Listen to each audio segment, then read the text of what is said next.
Hey everybody, it's Kneecap here, and in this video I'm going to be talking about the Great Vault changes coming up in a future patch, and just talking a little bit about the Great Vault itself as a system or a device in the game, because the change isn't enough for a standalone video. So the change to the Great Vault affects right now just the rating tier of it. So they're basically changing the second two requirements to 6 and 9 from 7 and 10. This is just designed to help people get a little bit more loot. I'm guessing that's where the breakpoints line up a little bit more, to help people get more loot from raiding. They do hear the raiding communities outcry a little bit because they did change the loot from 3 pieces to 4 pieces in raids, but it was just really difficult getting raid loot. We're this far into the expansion, and I'm only wearing, technically I'm wearing more than 3 raid pieces because I got it from the vault, but I've only gotten 3 pieces of loot from the actual raid. And it's not like I'm trading everything away that I get. I've traded a couple things away, like trinkets and stuff that I had better of, but like, it's not like, I'm trading everything away that I get. I just am literally not getting anything, and there's a lot of people that are in that boat. In fact, there's people, even in my own guild, I think, that have gotten less than 3 pieces of loot. If maybe that changed this week, but I know as of recently that was the case. So they heard the outcry. I think they want to change these breakpoints. Council is like the first really hard fight, and it's not that it's that hard, but it's a it's a fight where you have 3 separate. It's a council fight, first of all, which sometimes give people trouble, but the biggest issue is having to hold DPS for certain mechanics to work out correctly, and those type of fights, when you have to do with such precision, become an issue once you get out of like the very top end of guilds. And so I think that they decided the breakpoint pre-council would be good. Give people 2 choices in their vault, if they are 6 of 10, and then Stone Legion in general is actually in a lot of ways harder than Nathrius. But what's nice about changing that one as well is that when you do finally get Stone Legion down and you start your Denathrius prog, you're automatically, if you extend, you're not going to, obviously, week over week. But just in general, you'll have 3, at least that 1 week. If you didn't extend prior, you would have 3 choices in your vault. So, in my opinion, that's a really good thing. And, I'm all for it, and I think that's a great change. Whatever the breakpoints work out to, I think they'll have to keep revisiting this in future raids. Are they going to make every raid 10 bosses, first of all? Maybe that's another sign that they're not going to do that, and so they're already lowered it. Maybe the next raid only has 9 bosses or something like that. So that could have been reasoning behind it as well. But it's something that they'll have to keep adjusting depending on where the breakpoints are, in my opinion. And, they can keep adjusting as they go along. They can adjust the Mythic Plus one if they want. Maybe they can put in a special mechanic or something that where you could get high level weapons from Mythic Plus. I'm not all for that, but I do understand the outcry for it, and I try to take everyone's opinion that that is making a valid opinion and take it seriously. So they can adjust the vault as we go on, and that'll kind of lead us into talking about how the vault's gone in Shadowlands as a system, as a device in the game. And I think it's working pretty much as they intended. I did a video or 2 about the vault when it was coming out because I was pretty excited about it. It's worked out great for me. I'm someone with terrible RNG, notoriously terrible RNG. A lot of people hate when they don't get something, but like I'm just everybody, a lot of people are just in the 50-50 range, right? Sometimes they have good, sometimes they have bad luck, sometimes they have good luck. Some people get everything, right? They just get everything that always drops for them. Let's say they're in like the 90th percentile of luck. Statistically, that doesn't mean that someone has to be in the 10th percentile of luck, but you can kind of assume that is the case. And like, that's me. I'm like in the 10th percentile of luck. So just having that extra option has helped me out a lot. I'm, and then smartly picking the correct thing. Like, okay, I'm going to pick this because it drops off to Nathrius, and I know we're not going to get there for a while.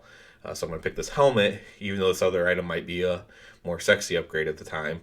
I'm gonna choose this. I remember I passed on a weapon once because my weapon does drop off of hungering, and I did get it, the first weapon that dropped, which to much just chagrin of other people in the guild who also needed the weapon. So I did get the weapon from that. So my bet paid off there. Of course, that's something you can do when you have goodwill in the guild and reputation and stuff like that. Maybe if you're new to a guild, you wouldn't want to take that chance on a weapon or like a tier set piece or something like that. But so I was like, I'm gonna take this helmet. I can get the weapon later. I don't know if it was the helmet for sure, but it was one of those type of things that I wasn't sure how long it'd be before I got the item, before we get to that point in progression. So I've been strategically doing things with the vault, and it's worked out great for me. There's been 0 weeks where I haven't got something I can use. So whether that's for PvP or whatever. So far it's been perfect for me. But I do imagine at some point I'll literally get something I can't use.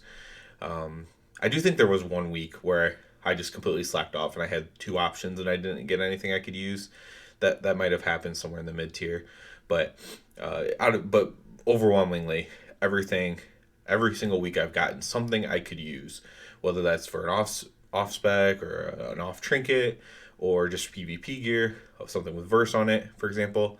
It's been working out great, and I know it hasn't worked out great for everybody. There's multiple examples of that in my own guild, where they've gotten like they have 4 choices and 3 of them are from the same slot, and that's their legendary slot. Stuff like that has happened, and that feels terrible, I'm sure. So I'm not discounting that at all, but I do think it's working as intended. I think it's a great feature. I think they should keep building on it. Anything's better than an RNG box that gives you 1 item. I mean, that is bad. I went in BFA, I think there was one, I don't know how many weeks I went in a row without getting anything from my box, but it was depressing. And it wasn't that I didn't have any slots to upgrade either. Like, there was a lot of slots I could have upgraded at the time, and by the time I think I finally got the trinket I wanted from my box, and but by the time I did that, like, all my other slots were already filled. So I think the raid was already cleared, and so it was just like, okay, I got my best in slot now, but everything's done. So anything feels better than that, in my opinion. And the choices are great, and obviously it's more disheartening. Let's say you got 9 choices of all the highest eye level, and there's like 6 of them that are your mythic or your legendary slot, and the other 3 just don't happen to be upgrades. That is going to feel awful, and even worse than getting 1 item that's wrong. But you have to look at the big picture, in my opinion, on this, and week over week, this is the better system. They should keep expanding on it. I mean, you could technically add more choices to it, and like broaden it out. So like for raids, you could do like 2, 4, 6, 8, 10, more choices. Mythic Plus, you could what is it now? 1, 4, 10 or something like that. So you could maybe do like 1, 4, 7, 10, and then like 15 keys or something like that at the end. Because I know keys are a little bit faster to run, so they want to have a little bit of a buffer there for keys. And then PvP, people will farm honor all day. I think you could put as many choices there as you wanted, and people would do it. Like the really hardcore PvP people would, at least. So I think they could expand it out more in the future. Even I don't think people. I mean, the problem is early on in the patch or whatever, you'll be overwhelmed by that many choices. You really will. You'll be like, oh, what do I pick? And then you're gonna regret your pick. So that feels bad too. So you do have to balance that out. But overall, it's a great system. I hope they continue to expand on it. I hope they continue to fine tune it. Find where it lands perfectly, right? So maybe having 15 choices is too many. So like right now we have 9 total choices, right? So maybe 15 is too many. Maybe you settle on 12. Maybe there's 9 and then there's like a bonus choice that can be anything, like a regular box. Maybe you get a choice. Maybe if you do a certain amount of them, so like let's say you do 6 of the 9, no matter how you do 6 of 9, you also get 1 random rolled item that just goes to you that you don't get to choose. That would be kind of cool, kind of like lottery type thing, where you get to choose 1 of the 6, and then you get 1 random roll item of the same item level as well. And sometimes it's going to be completely worthless, of course, but just something like that extra. I'd just love to see them expand on it just a little bit, make it a little bit more tempting and appetizing there. So That's about it for this video about the Great Vault. As always, I do ask you to subscribe to the channel because it helps me out so much. And other than that, everybody, have a good one.